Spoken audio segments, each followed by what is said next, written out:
Porém, o sacerdote Joiada tomou uma arca e fez um buraco na tampa e a pôs ao pé do altar, à mão direita dos que entravam na casa do Senhor. E os sacerdotes que guardavam a entrada da porta depositavam ali todo o dinheiro que se trazia à casa do Senhor. Sucedeu, pois, que, quando viram que já havia muito dinheiro na arca, o escrivão do rei subia com o sumo sacerdote e contavam e ensacavam o dinheiro que se achava na arca do Senhor.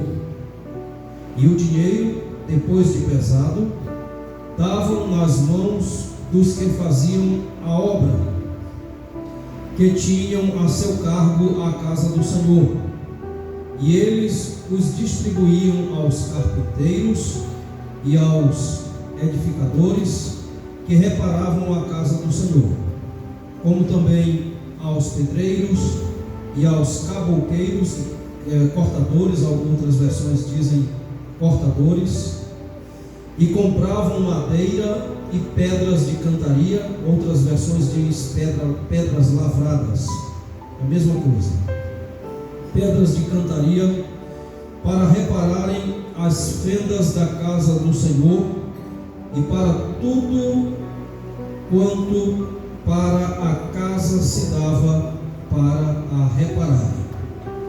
Amém. Vamos assentar em nome de Jesus. Que Deus nos ajude, nos conceda graça neste momento para juntos meditarmos na palavra de Deus,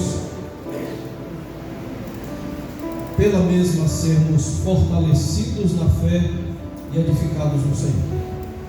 Quem esteve aqui no culto de terça-feira passada, levante assim a mão. Quem esteve presente na terça-feira passada? Muito bem, bom número está aqui de volta.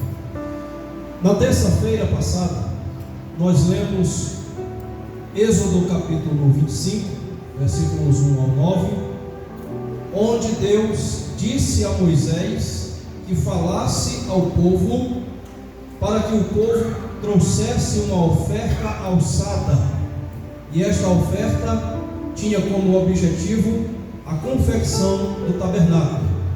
Todas as ofertas trazidas ali, naquele contexto, era para a confecção do tabernáculo. Na ocasião, os irmãos devem lembrar, nós falamos sobre 3 pontos na reflexão da mensagem da palavra de Deus. O primeiro, sobre a representatividade da glória de Deus através do tabernáculo, certo? Segundo, nós falamos a respeito da oferta alçada. Temos um breve conceito da oferta alçada, que é aquela oferta tirada dos frutos do trabalho, do produto do trabalho, no qual foi aplicado um esforço por parte do ofertante.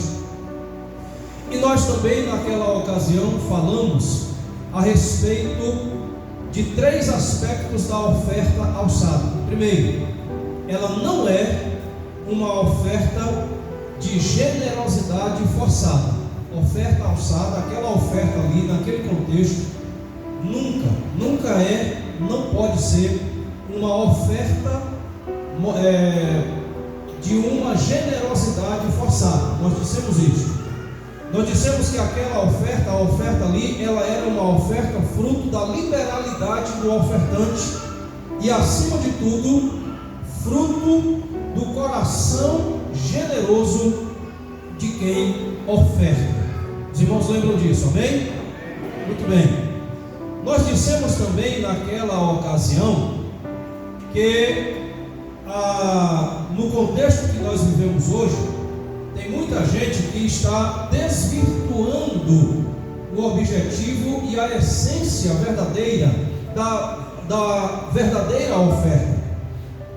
Nós dissemos naquela ocasião que existem muitos líderes religiosos que aproveitam-se da ingenuidade do povo para usurpar o próprio povo, para usurpar o próprio crente.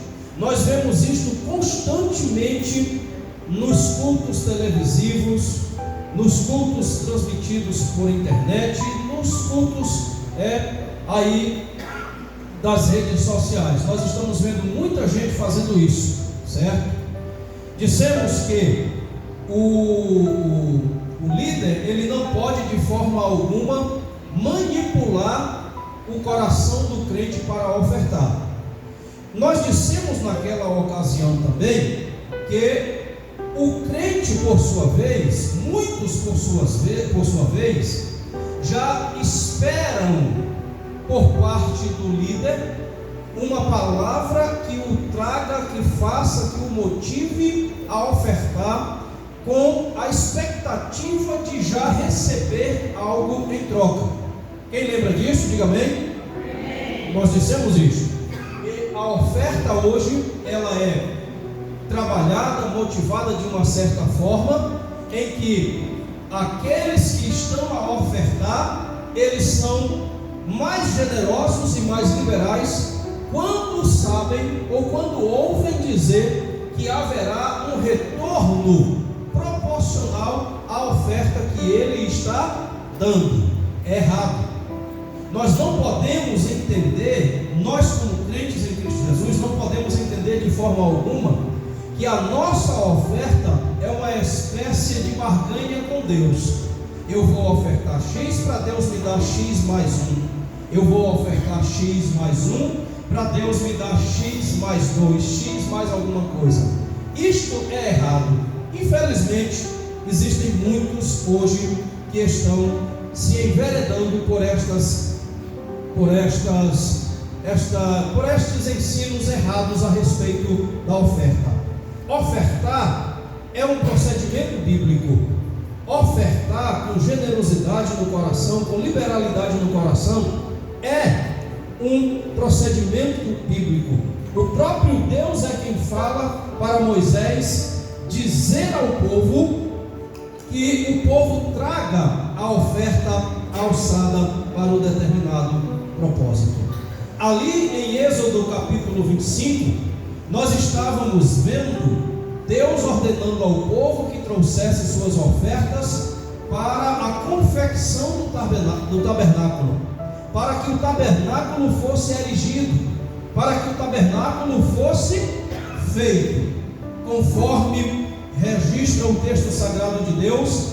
As ofertas foram tantas, o povo foi tão generoso, a gratidão do povo foi tão grande, que Deus foi preciso dizer ao povo não trazer mais oferta, porque já era o suficiente.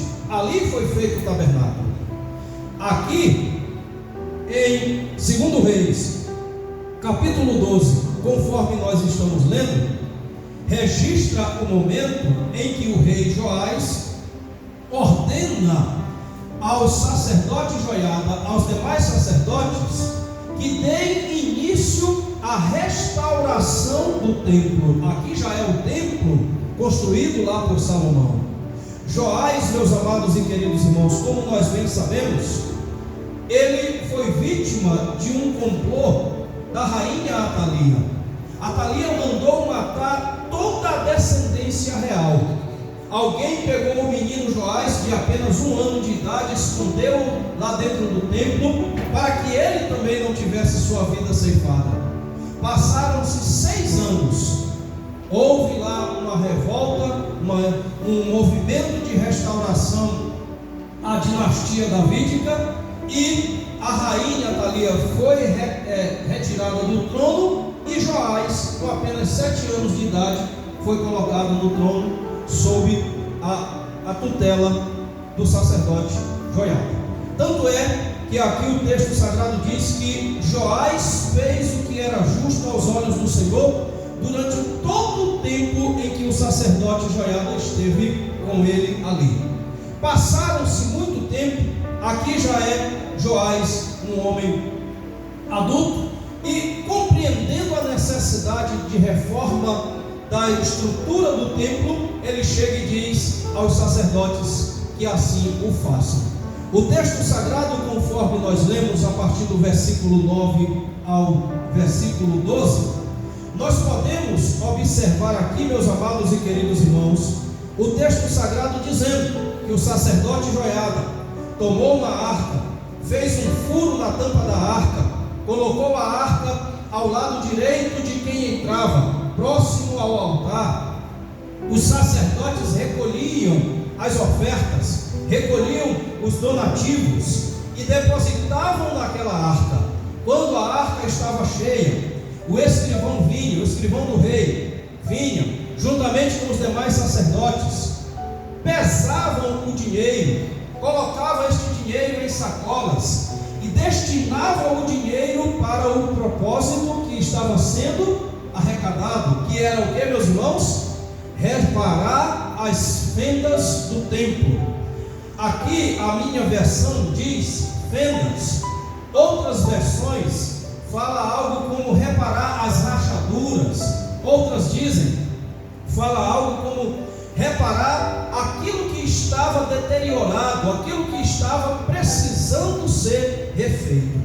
Conforme nós vemos aqui, meus amados e queridos irmãos, dentro destes versículos, aqui nós podemos observar três coisas. A primeira, diga assim comigo, o propósito da contribuição. Mais forte, diga assim, o propósito da contribuição.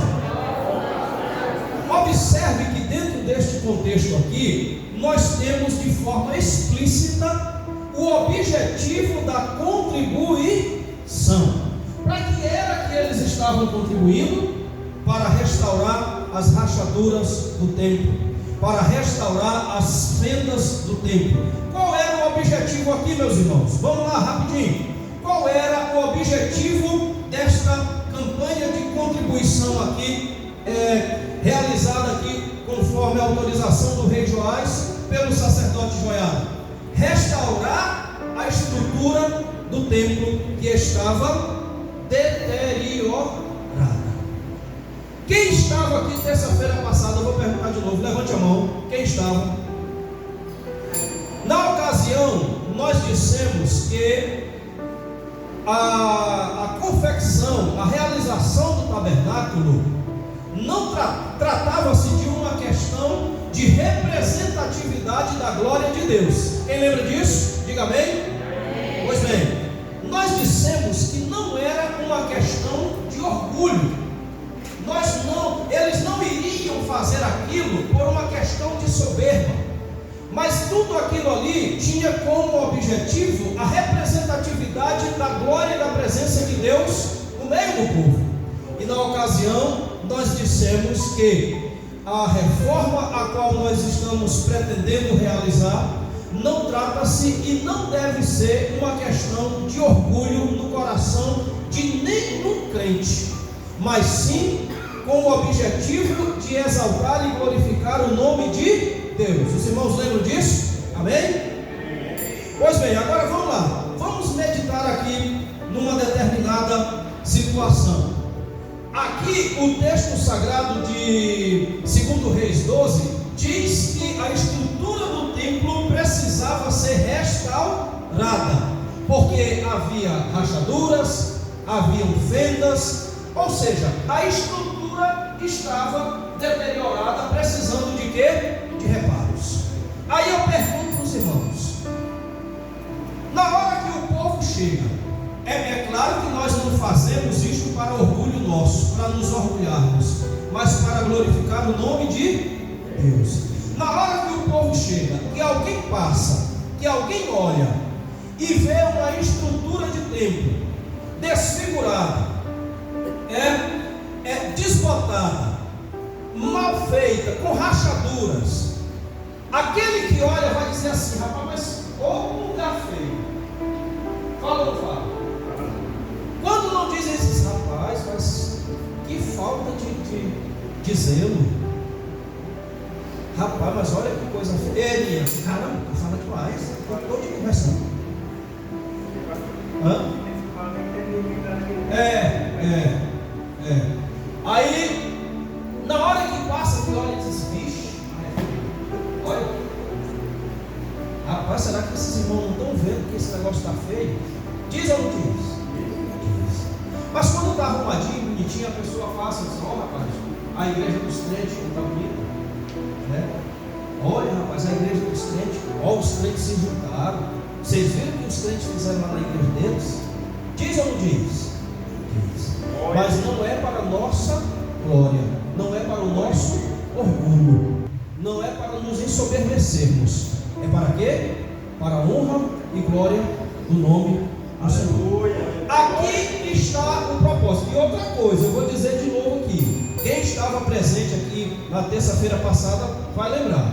Quem não estava presente, quem não esteve aqui na terça-feira passada, vai ouvir agora. Eu contei a história da irmã que disse que eu não sei pedir, não foi? Quem lembra? Que eu quis me zangar com a irmã. Eu disse: irmã, eu quase me zango mesmo, mas depois eu parei para pensar e disse: rapaz, realmente essa velha está certa, não sei pedir mesmo não. É? Mas eu expliquei a razão pela qual eu tenho dificuldade de pedir. Expliquei ou não? Por quê? Está bem aqui o propósito. Irmãos, eu tenho dificuldade de pedir para o prefeito. Eu não sei pedir para o deputado. Está bem aí. O irmão Paulo, lá em Êxodo, o povo ofertou tanto que foi preciso dizer: já chega. Não tinha um propósito lá? Para que motivação maior do que esta? Está bem aqui. Primeiro ponto da nossa reflexão aqui: o propósito da contribuição. Todos nós estamos cientes do propósito. Todos nós sabemos da necessidade. Todos nós sabemos da prioridade. Todos nós conhecemos que é necessário. Então está aí o propósito. Na hora que a gente chegar aqui na frente, nós já vamos ver o propósito. Sim ou não, meus irmãos? Segundo, vamos lá. O que a gente pode observar aqui dentro deste texto? Diga comigo assim bem forte mesmo. A fonte das arrecadações de contribuições. Quem era que estava ofertando lá em Êxodo 25? Quem era? Era o povo. Quem era que estava ofertando aqui? Quando Joiada botou a arcazinha lá com um furo no meio, o povo, o sacerdote trazia a oferta de quem? Do povo. Aí tem um padre que esse sabe pedir. Eu não sei não, mas ele sabe. Fez a campanha, a fonte da arrecadação está em mim. Eu sou a fonte da arrecadação. Vai depender do quê? Bate assim na bolota de carne, assim. Vai depender de ti, bolota de carne. Diga. Vai depender de ti. Só vai depender da nossa generosidade, da nossa liberalidade. Amém? Terceiro, para encerrarmos, diga assim bem forte, bem alto mesmo: a consciência e a liberalidade do ofertante. Isso aqui é outra coisa que nós observamos aqui dentro deste texto. Observe, dentro destes versículos, nós podemos ver, primeiro, o propósito da contribuição. Segundo, a fonte de arrecadações das contribuições, que somos nós. E terceiro, a minha consciência. Irmão, se eu tiver consciência, eu vou olhar e ver: rapaz, nós estamos precisando. É ou não é? Se eu tiver consciência, rapaz, eu vou ajudar. Entenderam, meus irmãos? Eu vou ajudar. Segundo, aqui, a terceira aqui, a consciência e a liberalidade do ofertante. Liberalidade de forma liberal, de forma voluntária, de forma espontânea.